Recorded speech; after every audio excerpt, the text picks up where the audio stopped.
Hello guys and welcome back to best car picks. നമ്മളെല്ലാവരും ഇപ്പോൾ പുതിയ ടാറ്റ കർവ് കണ്ടു. ഇതിൻ്റെ ഇലക്ട്രിക് ഓൾറെഡി ഇവർ കാണിച്ചിട്ടുണ്ടായിരുന്നു.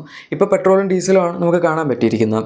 എന്തായാലും അത് വെച്ച് നമുക്ക് കമ്പയർ ചെയ്യാൻ പറ്റുക ഡെഫിനറ്റ് ആയിട്ട് ഒരു പ്രൈസ് പോയിന്റിൽ നിൽക്കുന്ന ആ ഒരു സെഗ്മെൻറ്റിലെ ഏറ്റവും ബെസ്റ്റ് സെല്ലിംഗ് വാഹനമാണ് ഹ്യുണ്ടായുടെ ക്രെറ്റ. അതുകൊണ്ട് നമ്മൾ അത് തന്നെയാണ് ഇപ്പോൾ ചെയ്യാൻ പോകുന്നത്. പിന്നെ കമ്പാരിസൺ എന്ന് പറയുമ്പം ക്രെറ്റ എടുക്കാനുള്ള കുറച്ച് പോയിന്റ്സും അതുപോലെ കർവ് ക്രെറ്റയ്ക്ക് മുകളിൽ എടുക്കാനുള്ള കുറച്ച് പോയിന്റ്സും ഒക്കെയാണ് നമ്മൾ ഹൈലൈറ്റ് ചെയ്യാൻ പോകുന്നത്. അങ്ങനെ ഇത് കണ്ടു കഴിയുമ്പോൾ നിങ്ങൾക്ക് ഏതാണ് നല്ലത് എന്നുള്ളൊരു കൺക്ലൂഷനിൽ ചിലപ്പോൾ എത്താൻ പറ്റുമായിരിക്കും. ഇനി നമുക്ക് ഡയറക്റ്റ് ആദ്യം കർവിൽ നിന്ന് തന്നെ സ്റ്റാർട്ട് ചെയ്യും, കാരണം അതാണല്ലോ പുതിയ വണ്ടി. ആദ്യം തന്നെ ഇതിൻ്റെ ഒരു കൂപ്പേ ഷേപ്പ് തന്നെ നമുക്ക് പറയാം. ഇപ്പോൾ ഈ ഒരു സെഗ്മെൻറ്റിൽ ബസാൾട്ട് ഉണ്ട് സിട്രോൻ്റെ, പക്ഷെ എന്നാൽ പോലും വേറെ കമ്പനികളൊന്നും അങ്ങനെ ഒരു അപ്രോച്ചിലേക്ക് പോയിട്ടില്ല. ഒരു കൺവെൻഷണൽ SUV ഡിസൈൻ എങ്ങനെയാണോ അത് തന്നെയാണ് പിടിച്ചിരിക്കുന്നത്. പക്ഷേ ടാറ്റ ഇപ്പം പെർഫോമീറ്റർ SUVs കാറ്റഗറിയിൽ നമുക്ക് ഈ ഒരു കൂപ്പേ ഡിസൈനാണ് തന്നിരിക്കുന്നത്. അതുപോലെ തന്നെ പിന്നെ അഡീഷണൽ പറയാൻ പറ്റുന്ന ഈ വാഹനത്തിൻ്റെ ഡയമെൻഷൻസ് ആണ്. ഡയമെൻഷൻസിൽ ആക്ച്വലി നമ്മുടെ ലെങ്ത് ആയാലും വിഡ്ത്ത് ആയാലും വീൽ ബേസ് ആയാലും എല്ലാത്തിലും കറക്റ്റാണ് കൂടുതൽ നിൽക്കുന്നത്. ആകപ്പാടെ കർവിന് അഡീഷണൽ വരുന്നത് വിഡ്ത്തിൻ്റെ കാര്യത്തിലാണ്. 1790 mm ആണ് നമ്മുടെ ക്രെറ്റയുടെ വിഡ്ത്ത് വരുന്നത്. പക്ഷേ കർവ് 1810 mm ആണ്. അതായത് 20 mm നമ്മുടെ കർവിന് കൂടുതലാണ്. ബാക്കി ഡയമെൻഷൻസ് ഒക്കെ സെയിം ആണ്. അത് ഡീറ്റെയിൽ ആയിട്ട് ഞാൻ ക്രെറ്റയുടെ കേസിൽ പറയാം. ഇനി കർവിനകത്ത് എന്തൊക്കെയാണ് ക്രെറ്റയിലില്ലാത്ത ഫീച്ചേഴ്സ് എന്ന് നോക്കുകയാണെങ്കിൽ എക്സ്റ്റീരിയറിൽ തന്നെ നമുക്ക് ആദ്യം പറയാൻ പറ്റുന്ന വെൽക്കം ഫംഗ്ഷനാണ്. നമ്മൾ ഈ വണ്ടി അൺലോക്ക് ചെയ്യുമ്പോഴും ലോക്ക് ചെയ്യുമ്പോഴെല്ലാം ഫ്രണ്ടിലത്തെയും ബാക്കിലത്തെയും ലൈറ്റിങ്ങിന് അങ്ങോട്ടും ഇങ്ങോട്ടൊക്കെ ഡാൻസ് കളിക്കും. കാണാൻ രാത്രിയൊക്കെ അത്യാവശ്യം രസമുള്ളൊരു സംഭവമാണ്. അതുപോലെ തന്നെ നമുക്ക് ഈ വാഹനത്തിൽ ഫ്രണ്ടിൽ ഫോഗ് ലാംപ്സ് അവൈലബിൾ ആണ്. ക്രെറ്റയിൽ അത് കിട്ടുന്നില്ല. കോർണറിംഗ് ഫംഗ്ഷനുള്ള ഫോഗ് ലാംപ്സ് ആണ് ഈ വാഹനത്തിൽ കൊടുത്തിരിക്കുന്നത്. പിന്നെ ഒബ്വിയസ്ലി രണ്ട് വാഹനങ്ങളിലും എല്ലാം LED ആണ്. അതുപോലെ നമുക്ക് കണക്റ്റഡ് DRLs ഒക്കെ രണ്ട് വാഹനങ്ങളിലും കിട്ടുന്നുണ്ട്. ഇനി അടുത്ത ഡിഫറൻസ് വരുന്നത് വീൽസിൻ്റെ കാര്യത്തിലാണ്. നമുക്ക് ഇതിനകത്ത് 18 ഇഞ്ച് അലോയ് വീൽസ് വരെ മാക്സിമം കിട്ടുന്നുണ്ട്. പക്ഷേ ക്രെറ്റയിൽ 17 ഇഞ്ചാണ് നോർമൽ വേരിയൻറ്റിൽ വരുന്നത്. നിങ്ങൾ ഇനി N-line എടുക്കുകയാണെങ്കിൽ അതിൻ്റെ അകത്ത് നമുക്ക് 18 ഇഞ്ച് അലോയ്സ് കിട്ടും. പക്ഷേ അത്രയൊക്കെ ആയാലും എമൗണ്ട് സ്പെൻഡ് ചെയ്യുമെന്നുള്ളതും കൂടെ അറിയണമല്ലോ. കർവിൽ നമുക്ക് ക്രിയേറ്റീവ് പ്ലസ് S എന്ന് പറഞ്ഞ ടോപ്പിൻ്റെ മൂന്നാമത്തെ താഴത്തെ വേരിയൻറ്റ് മുതൽ 18 ഇഞ്ച് അലോയ് വീൽസ് കിട്ടുന്നുണ്ട്. അടുത്ത feature flush fitting door handles ആണ്. നമ്മൾ ഇതിൻ്റെ അകത്ത് ഒരു സൈഡിൽ പ്രസ് ചെയ്തതിന് ശേഷം ഡോർ ഹാൻഡിൽ വലിച്ചെടുത്ത് വേണം വണ്ടി ഓപ്പൺ ചെയ്യാനായിട്ട്.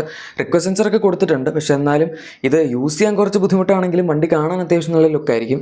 പിന്നെ അകത്തോട്ട് വരികയാണെങ്കിൽ 12.3 ഇഞ്ചസിൻ്റെ ടച്ച് സ്ക്രീൻ ഫുട്ടേം സിസ്റ്റമാണ് കർവിൽ വരുന്നത്. ക്രെറ്റയിലാണെങ്കിൽ 10.25 ഇഞ്ച് വരെ സൈസ് വരുന്നുള്ളൂ. ഇതിനൊക്കെ വലുപ്പം കൂടുതലുണ്ട്. അതുപോലെ തന്നെ wireless Android auto apple CarPlay നമുക്ക് ഈ വാഹനത്തിൽ കിട്ടുന്നുണ്ട്. ക്രെറ്റയിൽ അത് വയർഡാണ്. പിന്നെ വരുന്ന സ്പീക്കേഴ്സ് ആണ്. നമുക്ക് ഇതിനകത്ത് 9 സ്പീക്കർ JBLൻ്റെ ഓഡിയോ സിസ്റ്റമാണ് കിട്ടുന്നത്. സബ് വൂഫറൊക്കെ ഇൻക്ലൂഡഡ് ആണ്. ക്രെറ്റയിൽ നമുക്ക് മാക്സിമം 8 സ്പീക്കേഴ്സിൻ്റെ ബോസിൻ്റെ ഓഡിയോ സിസ്റ്റമാണ് കിട്ടുന്നത്. ക്രെറ്റയിൽ നല്ലതാണ്, പക്ഷേ കമ്പയർ ചെയ്യുമ്പം ഇത് കുറച്ചുകൂടി സുപ്പീരിയർ ആയിട്ടാണ് നിൽക്കുന്നത്. ഒരുപാട് JBLൻ്റെ കസ്റ്റമൈസേഷൻ ഓപ്ഷൻസ് ഒക്കെ ഇതിനകത്ത് കൊടുത്തിട്ടുണ്ട്. മ്യൂസിക് നിങ്ങൾക്ക് അത്ര താല്പര്യമുണ്ടെങ്കിൽ ചെയ്യാനായിട്ട്. ഇനി അടുത്ത ഫീച്ചർ ഇലക്ട്രിക് ടെയിൽ ഗേറ്റ് ആണ്. അതായത് ബാക്കിലത്തെ ബൂട്ടിലിട്ട് നമുക്ക് ഇലക്ട്രിക് ആയിട്ട് തന്നെ ലിഫ്റ്റ് ചെയ്യാൻ പറ്റും. നമ്മൾ വലിച്ച് തുറക്കേണ്ട കാര്യമില്ല. ഇത് നമ്മുടെ താഴെ കാലിങ്ങനെ ഇട്ട് അടിക്കുകയാണെങ്കിലും തന്നെ തുറക്കും. ആ ഒരു ഫീച്ചറും കൊടുത്തിട്ടുണ്ട്. ക്രെറ്റയിൽ അത് മിസ്സിംഗ് ആണ്. നമ്മൾ മാനുവലായിട്ട് തന്നെ തുറക്കണം. വേറെ കുറച്ച് ചെറിയ ഫീച്ചേഴ്സ് പറയുകയാണെങ്കിൽ നമുക്ക് കർവിൻ്റെ ലെഫ്റ്റ് സൈഡിലുള്ള കോ പാസഞ്ചർ സീറ്റിൻ്റെ ഹൈറ്റ് അഡ്ജസ്റ്റ് ചെയ്യാൻ പറ്റും. അതുപോലെ തന്നെ ഇതിനകത്ത് റെയിൻ സെൻസിങ് വൈപ്പേഴ്സ് കൊടുത്തിട്ടുണ്ട്. അത് നമുക്ക് ക്രെറ്റയിൽ അവൈലബിൾ അല്ല. അങ്ങനത്തെ കുറച്ച് ഫീച്ചേഴ്സാണ് ഇതിൻ്റെ അകത്ത് കർവിൽ കൂടുതൽ നിൽക്കുന്നത് ക്രെറ്റ വെച്ച് കമ്പയർ ചെയ്യുമ്പോൾ. ഇനി അടുത്ത നാലാമത്തെ പ്ലസ് പോയിന്റ് ആയിട്ട് നമുക്ക് പറയാൻ പറ്റുന്നത് ഡീസൽ എഞ്ചിനാണ്. ഇപ്പോൾ നിങ്ങൾ വിചാരിക്കുന്നുണ്ടാവും ക്രെറ്റയിൽ ഡീസൽ എഞ്ചിൻ ഇല്ലേ പിന്നെന്താ പ്രശ്നമെന്ന്. പക്ഷേ സംഭവം എന്താണെന്ന് വെച്ചാൽ ഇപ്പോൾ BS 6.2 2023 വന്ന സമയം തൊട്ട് നമുക്ക് ഡീസൽ എഞ്ചിൻസ് 1.5 ലിറ്റർ ആണെങ്കിലും അതിൻ്റെ അകത്ത് ആഡ് ബ്ലൂ ഒഴിക്കേണ്ട ഒരു പ്രശ്നമുണ്ട്. ഈ എഞ്ചിൻ അത്യാവശ്യം അഡ്വാൻസ്ഡ് ആണ്. പുതിയ എഞ്ചിനാണ്, ക്രയോജെറ്റ് എന്നാണ് ഈ എഞ്ചിൻ്റെ പേര്. ഡിസ്പ്ലേസ്മെൻ്റ് ഒക്കെ 1.5 ലിറ്റർ തന്നെയാണ്. അതുപോലെ 117 PS പവറും 260 Nm ടോർക്കും തന്നെയാണ് ജനറേറ്റ് ചെയ്യുന്നത്. ഓൾമോസ്റ്റ് നമ്മുടെ റെവോ ടോർക്കുമായിട്ട് സിമിലർ ആണ്. പക്ഷേ എന്നാൽ പോലും ഇതിൻ്റെ അകത്ത് ആഡ് ബ്ലൂ നമ്മൾ ഒഴിക്കേണ്ട ആവശ്യമില്ല. ഇപ്പോൾ വരുന്ന ക്രെറ്റയും സെൽറ്റോസൊക്കെ 1.5 ലിറ്റർ ഡീസൽ എടുത്തു കഴിഞ്ഞാൽ നമുക്ക് അതിൻ്റെ അകത്ത് ആഡ് ബ്ലൂ ഒഴിക്കേണ്ട ആവശ്യം വരുന്നുണ്ട്. അങ്ങനെ നോക്കുമ്പോൾ ഇത് കുറച്ചും കൂടെ നമുക്ക് ടെൻഷൻ ഫ്രീ ആയിട്ട് ഉപയോഗിക്കാം. ആഡ് ബ്ലൂ തീരുന്ന ആലോചിച്ചുകൊണ്ടിരിക്കേണ്ട. ഇനി എഞ്ചിനിൽ തന്നെ വേറൊരു അപ്ഗ്രേഡ് പറയാൻ പറ്റുന്നത് ഇവരുടെ പുതിയ hyper ion 1.2 litre turbo ഗ്യാസിലിൻ direct injection 3 cylinder petrol എഞ്ചിനാണ്. സംഭവം 3 സിലിണ്ടർ ആണെങ്കിലും ഇത് ഗ്യാസിലിൻ ഡയറക്ട് ഇഞ്ചക്ഷൻ ആയതുകൊണ്ട് തന്നെ ഏറ്റവും ലേറ്റസ്റ്റ് ടെക്നോളജിയാണ്. ഹ്യുണ്ടായുടെ എഞ്ചിൻസിലൊക്കെ ഇത് തന്നെയാണ് അവർ ഉപയോഗിക്കുന്നത്. അതുകൊണ്ട് നമുക്ക് 125 PS പവറും 225 Nm ടോർക്കും കിട്ടുന്നുണ്ട്. അത്യാവശ്യം നല്ല ഇംപ്രസീവ് ആയിട്ടുള്ള ടോർക്ക് ഫിഗർ ആണ് വന്നിരിക്കുന്നത്. ഇതിപ്പം ക്രെറ്റയുടെ 1.5 ലിറ്റർ NA പെട്രോൾ വെച്ച് നമ്മൾ കമ്പയർ ചെയ്യുകയാണെങ്കിൽ പെർഫോമൻസിൽ എന്തായാലും ബെറ്റർ ആയിരിക്കും. കാരണം മറ്റെന്തൊക്കെ പറഞ്ഞാൽ നാച്ചുറലി ആസ്പിറേറ്റഡ് ആണ്. അത് സ്മൂത്ത്നെസ്സിൻ്റെ കാര്യത്തിൽ ഇച്ചിരി കൂടി ബെറ്റർ ആയിരിക്കും. കാരണം 4 സിലിണ്ടർ ആയതുകൊണ്ട് നമുക്ക് അങ്ങനെ എഞ്ചിൻ്റെ സൗണ്ടൊന്നും അധികം കേൾക്കുകയൊന്നുമില്ല. ഇത് പക്ഷേ കുറച്ച് നോയ്സി ആണെങ്കിലും 3 സിലിണ്ടർ ആണല്ലോ. പക്ഷേ എന്നാൽ പോലും നമുക്ക് ആവശ്യത്തിനുള്ള നല്ലൊരു പവർ ഡെലിവറി ഇത് TGD ആയതുകൊണ്ട് എന്തായാലും ഡെലിവറി ചെയ്യാൻ പറ്റുമെന്ന് വിചാരിക്കാം. മറ്റേത് MPF എഞ്ചിനാണ് റെവോട്രോൺ വരുന്നത്. അതിനെ വെച്ച് എന്തായാലും ഇത് കമ്പയർ ചെയ്യാൻ പറ്റില്ല. അതുപോലെ തന്നെ വേറൊരു അപ്ഡേറ്റ് ടാറ്റ ഇപ്രാവശ്യം കൊടുത്തിരിക്കുന്നത് നമുക്ക് എല്ലാ എഞ്ചിൻസിൻ്റെ കൂടെയും DCA dual clutch automatic available ആണ് എന്നുള്ളതാണ്. അത് ഇതുവരെ ടാറ്റയുടെ വണ്ടികൾ നമ്മളിങ്ങനെ കണ്ടിട്ടില്ലാത്തൊരു സംവിധാനമാണ്. ഒന്നെങ്കിൽ അവർ ഡീസലിൽ AMT കൊടുക്കും, അല്ലെങ്കിൽ വേറെ എന്തെങ്കിലുമൊക്കെ എഞ്ചിൻസിൽ AMT കൊടുക്കും. ഇപ്രാവശ്യം AMTയുടെ പരിപാടിയൊന്നുമില്ല. എല്ലാത്തിലും ഡ്യുവൽ ക്ലച്ച് മാത്രമേ ഉള്ളൂ. അതും എല്ലാ എഞ്ചിൻസിൻ്റെ കൂടെ ഓട്ടോമാറ്റിക് ഉണ്ട്. ഇനി അടുത്ത അഡ്വാൻറ്റേജ് പറയാൻ പറ്റുന്ന ബൂട്ട് സ്പേസിൻ്റെ കാര്യത്തിലാണ്. ഇത് കൂപ്പേ SUV ആയതുകൊണ്ട് നമ്മുടെ ബാക്കിലത്തെ വിൻഷീൽഡ് അടക്കം മൊത്തം ബൂട്ടാണ് ലിഫ്റ്റ് ചെയ്യാൻ പറ്റുന്നത്. മാത്രമല്ല കപ്പാസിറ്റിയും കൂടുതലാണ്. 500 ലിറ്റേഴ്സാണ് അതിൻ്റെ ബൂട്ട് സ്പേസ് വരുന്നത്. ക്രെറ്റയുടെ 433 ലിറ്റേഴ്സേ ഉള്ളൂ. അത് വെച്ച് കമ്പയർ ചെയ്യുമ്പോൾ എന്തായാലും ഇത് വലിപ്പം കൂടുതലാണ്. ഇനി അടുത്തത് തന്നെ സേഫ്റ്റി ആണ്. നമുക്കിപ്പോൾ സേഫ്റ്റി ഫീച്ചേഴ്സിൻ്റെ കേസ് എന്തായാലും എടുത്ത് പറയേണ്ട കാര്യമില്ല. 6 air bags, ESP, hill hold assist, അതുപോലെ നമ്മുടെ എല്ലാ സേഫ്റ്റി ഫീച്ചേഴ്സും ഈ വാഹനത്തിൽ അവൈലബിൾ ആണ്. അഡ്വാൻസ് ഡ്രൈവർ അസിസ്റ്റൻസ് സിസ്റ്റം നമുക്ക് 2 വാഹനങ്ങളിലും കോമൺ ആയിട്ട് തന്നെ കിട്ടുന്നുണ്ട്. പക്ഷേ ഗ്ലോബൽ ഇൻക്യാപ് ക്രാഷ് ടെസ്റ്റിൻ്റെ റിസൾട്ട് വരുമ്പം എന്തായാലും കർവ് 5 സ്റ്റാർ ആയിരിക്കും. ക്രെറ്റ ഈ പുതിയ ഫേസ് ലിഫ്റ്റ് വന്ന് 4 or 5 സ്റ്റാർസ് കിട്ടാൻ ചാൻസ് ഉണ്ടെന്ന് പറയുന്നു. പക്ഷെ എന്തായാലും ടാറ്റയുടെ വാഹനങ്ങളിൽ കിട്ടുന്ന ഉരുക്ക് പോലത്തെ സേഫ്റ്റി എന്നാണല്ലോ ആൾക്കാർ പറയുന്നത്. ആ ഒരു സംഭവം ഹ്യുണ്ടായിൽ കിട്ടാൻ പാടാണ്. പിന്നെ ഈവൻ ലാസ്റ്റ് ക്രാഷ് ടെസ്റ്റ് ചെയ്ത് വരണയാണെങ്കിൽ പോലും 5 സ്റ്റാർ കിട്ടിയെങ്കിലും അതിൻ്റെ ബോഡി ഷീൽ ഇൻറ്റഗ്രിറ്റി അൺസ്റ്റേബിൾ ആയിരുന്നു. ടാറ്റയുടെ വാഹനങ്ങൾ അങ്ങനെ സംഭവിക്കാറില്ല. അകപ്പാട് ടിഗോറിലും ടിയാഗോയിലും മാത്രമാണ് അൺസ്റ്റേബിൾ ബോഡി ഷീൽ ഇൻറ്റഗ്രിറ്റി വന്നത്. ബാക്കി എല്ലാ വാഹനങ്ങളും സ്റ്റേബിൾ ആയിരുന്നു. ഇനി അടുത്ത കീ പോയിന്റ് പ്രൈസിംഗ് ആണ്. നമ്മളിപ്പോൾ ക്രെറ്റയുടെ പ്രൈസിംഗ് വെച്ച് കമ്പയർ ചെയ്യുകയാണെങ്കിൽ ബേസ് മോഡൽ ഓൾമോസ്റ്റ് 1 lakhോളം ചീപ്പാണ്. ആൻഡ് ഇനി അതല്ല, ഇതിൻ്റെ സെക്കൻഡ് ബേസ് ആണ് നമ്മുടെ ക്രെറ്റയുടെ സ്റ്റാർട്ടിംഗ് പ്രൈസ് വരുന്നത്. അതായത് 11 lakhs ആണ് ക്രെറ്റയുടെ സ്റ്റാർട്ടിംഗ് പ്രൈസ്. ഈ വാഹനത്തിൻ്റെ പ്യുവർ പ്ലസ് വേരിയൻറ്റ് 10.99 lakhsൽ കിട്ടുകയും ചെയ്യും. അത് അത്യാവശ്യം നല്ലൊരു മോഡലായിട്ട് നമുക്ക് പറയാം. കാരണം ആവശ്യത്തിനുള്ള എല്ലാ ഫീച്ചേഴ്സും, അതിപ്പോൾ ഓട്ടോ AC ആയിക്കോട്ടെ, 7 inches ഇൻഫോർടൈൻ സിസ്റ്റം ആയിക്കോട്ടെ, അല്ലെങ്കിൽ നമുക്ക് steering model controls, even cruise control വരെ പ്യുവർ പ്ലസ് എന്ന് പറഞ്ഞ മോഡലിൽ കിട്ടുന്നുണ്ട്. അങ്ങനെ നോക്കിക്കഴിഞ്ഞാൽ പ്യുവർ പ്ലസ് അത്യാവശ്യം വളരെ വാല്യൂ ഫോണി ആയിട്ടുള്ള ഒരു വേരിയൻ്റ് ആണ്. പ്രത്യേകിച്ച് ക്രെറ്റയുടെ ബേസ് മോഡൽ എന്ന് പറയുമ്പോൾ അതിൻ്റെ അകത്തൊന്നുമില്ല, ഒരു കാലി വണ്ടിയായിട്ടാണ് നമുക്ക് കിട്ടുന്നത്. അങ്ങനെയൊക്കെ നോക്കുമ്പോൾ തീർച്ചയായും വാല്യൂ ഫോണിയാണ്. ഇനി ക്രിയേറ്റീവ് മോഡലിലോട്ട് പോകുകയാണെങ്കിൽ അതിൻ്റെ അകത്ത് നമുക്ക് ആവശ്യമുള്ള എല്ലാ ഫീച്ചേഴ്സും ഉണ്ട്. അതായത് ലക്ഷറി ഫീച്ചേഴ്സ് ആണെങ്കിൽ പോലും, ഫോർ എക്സാമ്പിൾ നമുക്ക് 10.25 inches touch screen footage system കിട്ടുന്നുണ്ട്, 17 inch അലോയ് വീൽസ് കിട്ടുന്നുണ്ട്.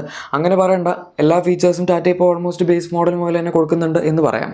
ഈവൻ ഡീസൽ വേരിയൻസ് കമ്പയർ ചെയ്യുകയാണെങ്കിലും ക്രെറ്റയുടെയൊക്കെ ടോപ്പിനേക്കാൾ അത്യാവശ്യം കുറവ് റേറ്റിലാണ് നമ്മുടെ കർവിൻ്റെ ഡീസൽ മോഡൽ ഇരിക്കുന്നത്. അതും ഓൺ പേപ്പർ പവർ നോക്കുകയാണെങ്കിൽ കർവാണ് ആക്ച്വലി കുറച്ചുകൂടി മുന്നിൽ നിൽക്കുന്നത് ക്രെറ്റയേക്കാൾ. പിന്നെ ടർബോ പെട്രോൾ നമുക്ക് ഓൾറെഡി അറിയാം. ക്രെറ്റയുടെ 1.5 ടർബോ ഗ്യാസലിൻ എഞ്ചിൻ വരുന്ന അത്യാവശ്യം എക്സ്പെൻസീവ് ആണ്. അതിനേക്കാൾ ഇത് 1.2 ആയതുകൊണ്ട് തന്നെ പ്രൈസ് കുറവാണ്. പക്ഷേ ആ 1.2ൻ്റെ പ്രൈസ് ക്രെറ്റയുടെ 1.5 എണ്ണ പെട്രോളായിട്ട് നമുക്ക് അസോസിയേറ്റ് ചെയ്യാൻ പറ്റും. കാരണം ഓൾമോസ്റ്റ് സിമിലർ പ്രൈസിംഗ് ആണ് വരുന്നത്. ആ ഒരു പ്രൈസ് പോയിന്റിൽ നിങ്ങൾ എഞ്ചിൻ വൈസ് നോക്കുകയാണെങ്കിൽ പെർഫോമൻസിൻ്റെ കാര്യത്തിൽ ഇത് തന്നെയായിരിക്കും ഇത്തിരി കൂടെ ബെറ്റർ ആയിട്ട് നിൽക്കുന്നത്. ഇത്രയൊക്കെയാണ് കർവിൻ്റെ കാര്യങ്ങൾ. ഇനി അടുത്ത ക്രെറ്റയുടെ കേസിലേക്ക് വരുമ്പോൾ നമ്മൾ കർവ് വെച്ച് കമ്പയർ ചെയ്യുമ്പോൾ എന്തൊക്കെയാണ് ഇവിടെ അഡീഷണൽ കിട്ടുന്നത് എന്ന് നോക്കാം. ആദ്യം തന്നെ നമുക്ക് ഡയമെൻഷൻസിലേക്ക് വരാം. നേരത്തെ ഞാനത് ഡീറ്റെയിൽ ആയിട്ട് പറഞ്ഞിട്ടില്ലായിരുന്നു. ഇവിടെ ചാർട്ട് കാണിച്ചു തരാം.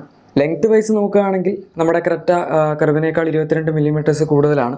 അതുപോലെ തന്നെ ഹൈറ്റിൻ്റെ കാര്യത്തിൽ 5 mm കൂടുതലാണ്. വീൽ ബേസ് 50 mm വ്യത്യാസമുണ്ട്.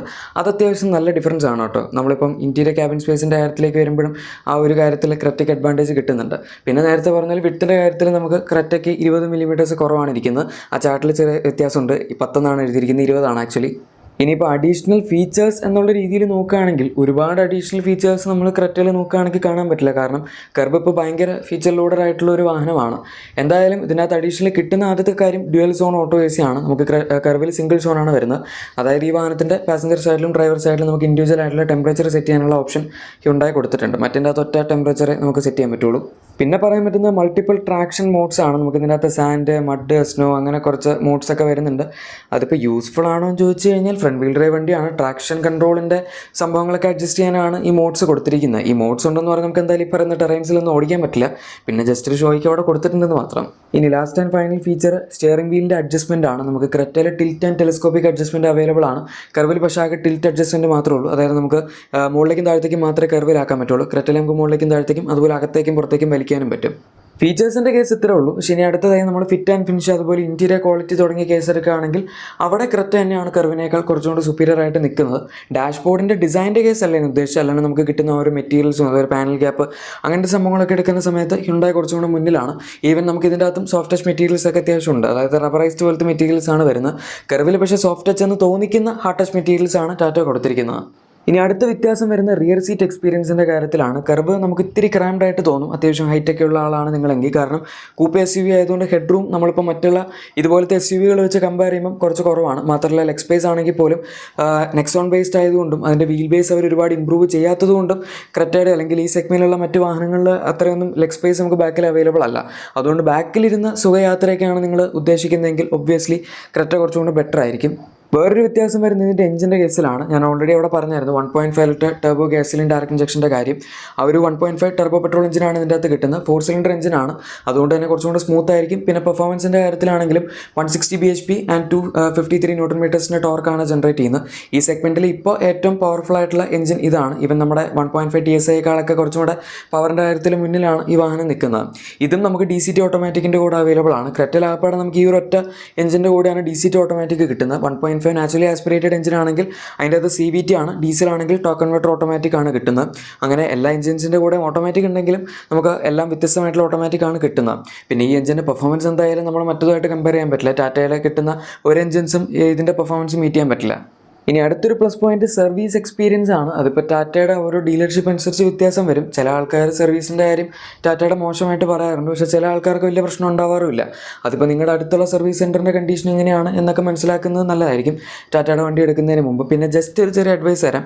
നമ്മൾ ഈ ടാറ്റയുടെ വണ്ടികൾ ഇനീഷ്യലി ഇറങ്ങുന്ന ആ ഫസ്റ്റ് ബാച്ചിലുള്ള വണ്ടികൾ എടുക്കുകയാണെങ്കിൽ ചില സമയത്ത് കുറച്ച് ഇഷ്യൂസൊക്കെ വരാൻ ചാൻസ് ഉണ്ട്, ഇലക്ട്രോണിക്സിലോ അല്ലെങ്കിൽ അങ്ങനെ എന്തെങ്കിലുമൊക്കെ. അപ്പോൾ നിങ്ങൾ ഫസ്റ്റ് ബാച്ചിലുള്ള വണ്ടി എടുക്കാണ്ട് 2-3 മാസം വെയിറ്റ് ചെയ്ത് സെക്കൻഡ് ബാച്ചിൽ വരുന്ന വണ്ടികൾ എടുക്കുകയാണെങ്കിൽ അതിന് കമ്പാരിറ്റീവ്ലി ഇഷ്യൂസ് കുറവായിരിക്കും. അതുകൊണ്ട് നമുക്ക് അങ്ങനെ ഒരു ബെനിഫിറ്റ് കിട്ടാം.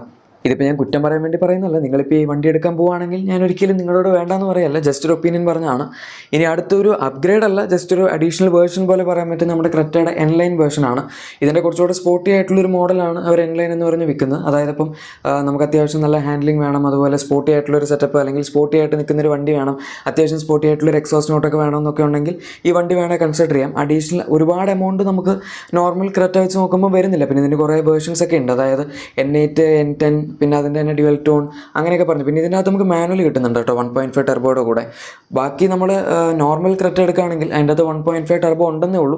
മാനുവൽ കിട്ടണമെങ്കിൽ ഈ വണ്ടി തന്നെ എടുക്കണം. അതിൻ്റെ അകത്ത് DCT മാത്രമേ ഉള്ളൂ. ഇവിടെയും DCT ഉണ്ട്, കൂടെ മാനുവലും ഉണ്ട്. ഇനി അടുത്ത ഡിഫറൻസ് വരുന്നത് പ്രൈസിങ്ങിൻ്റെ കാര്യത്തിലാണ്. അത് ബേസ് മോഡൽ ഞാൻ ഓൾറെഡി പറഞ്ഞായിരുന്നു, നമുക്ക് കർവ് കുറച്ചും കൂടെ ചീപ്പായിട്ടാണ് കിട്ടുന്നത്, ഓർ എഫോർഡബിൾ ആയിട്ടാണ് കിട്ടുന്നത്.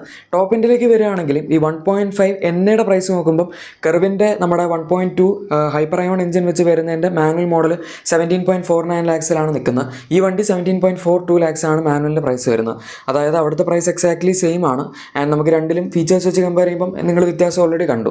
അതുപോലെ തന്നെ ഓട്ടോമാറ്റിക്കലി നോക്കുകയാണെങ്കിലും ഓൾമോസ്റ്റ് സിമിലർ ആയിട്ടുള്ള പ്രൈസിംഗ് ആണ് രണ്ടിലും വരുന്നത്. പിന്നെ ഡീസലിൻ്റെ കേസ് ആണെങ്കിൽ നിങ്ങൾക്ക് ഇവിടെ കാണാം, ക്രെറ്റ അത്യാവശ്യം എക്സ്പെൻസീവ് ആണ് നമ്മൾ കർവ് വെച്ച് കമ്പയർ ചെയ്യുമ്പോൾ. 19 ലാക്സ് വരെ പോകുന്നുണ്ട്, മറ്റേ 17.7 ലാക്സ് വരെ പോകുന്നുള്ളൂ. അതായത് 1.3 ലാക്സിന് അടുത്ത് ടോപ്പ് എൻഡ് ക്രെറ്റയുടെ ഡീസൽ മാനുവലും അതുപോലെ തന്നെ നമ്മുടെ കർവിൻ്റെ ഡീസൽ മാനുവലും തമ്മിൽ ഡിഫറൻസ് ഉണ്ട്. അതുകൊണ്ട് ഡീസൽ എഞ്ചിൻ്റെ കേസ് എടുക്കുകയാണെങ്കിൽ കർവ് തന്നെയാണ് ഇപ്പോൾ ക്രെറ്റയേക്കാൾ മുന്നിൽ നിൽക്കുന്നത്. അതിപ്പോൾ പ്രൈസിൻ്റെ കാര്യത്തിലാണെങ്കിലും പെർഫോമൻസിൻ്റെ കാര്യത്തിലാണെങ്കിലും ഒക്കെ. ഈവൻ ഓട്ടോമാറ്റിക് ആണെങ്കിൽ പോലും ഇതിൻ്റെ 20.15 ലാക്സിലാണ് വന്ന് എൻഡ് ചെയ്യുന്നത്. കർവിൻ്റെ പ്രൈസ് ഡീസൽ ഓട്ടോമാറ്റിക് ടോപ്പ് എൻഡിൻ്റെ കറക്റ്റായിട്ട് ഇതുവരെ വന്നിട്ടില്ല, പക്ഷേ എന്നാലും 19.2 ലാക്സിനടുത്തായിരിക്കാനാണ് സാധ്യത. അതായത് ടോപ്പ് എൻഡ് മറ്റേത് ഡ്യുവൽ ക്ലച്ച് ആയിട്ടും ഇത് നമ്മുടെ ടോക്ക് കൺവേർട്ടർ ആയിട്ട് പോലും 1 ലക്ഷത്തിനടുത്ത് വ്യത്യാസം വരുന്നുണ്ട്. ഗൈസ്, അപ്പോൾ ഇതാണ് നമ്മുടെ ടാറ്റ കർവും അതുപോലെ ഹ്യുണ്ടായി ക്രെറ്റയും തമ്മിലുള്ള ഒരു കമ്പാരിസൺ പോലത്തെ വീഡിയോ. നിങ്ങൾക്ക് ഈ 2 വണ്ടികളിൽ ഏതിനോടാണ് താല്പര്യം, അതുപോലെ ഏതായിരിക്കും എടുക്കാൻ നിങ്ങൾക്ക് ഇഷ്ടം എന്നൊക്കെ താഴെ കമൻസിൽ പറയാം. ഇതുപോലെ നമ്മുടെ കർവിൻ്റെ കൂടുതൽ വീഡിയോസൊക്കെ നിങ്ങൾക്ക് ആദ്യം അപ്ഡേറ്റ് കിട്ടാൻ താല്പര്യമുണ്ടെങ്കിൽ ചാനൽ സബ്സ്ക്രൈബ് ചെയ്ത് ബെൽ ബട്ടണോട് പ്രസ് ചെയ്തേക്കുക. ഈ വീഡിയോ ഇഷ്ടപ്പെട്ടെങ്കിൽ ലൈക്കും കൂടെ ചെയ്തേക്കുക. നമുക്ക് മറ്റൊരു വീഡിയോയിൽ കാണാം. Thank you for watching A video and good bye.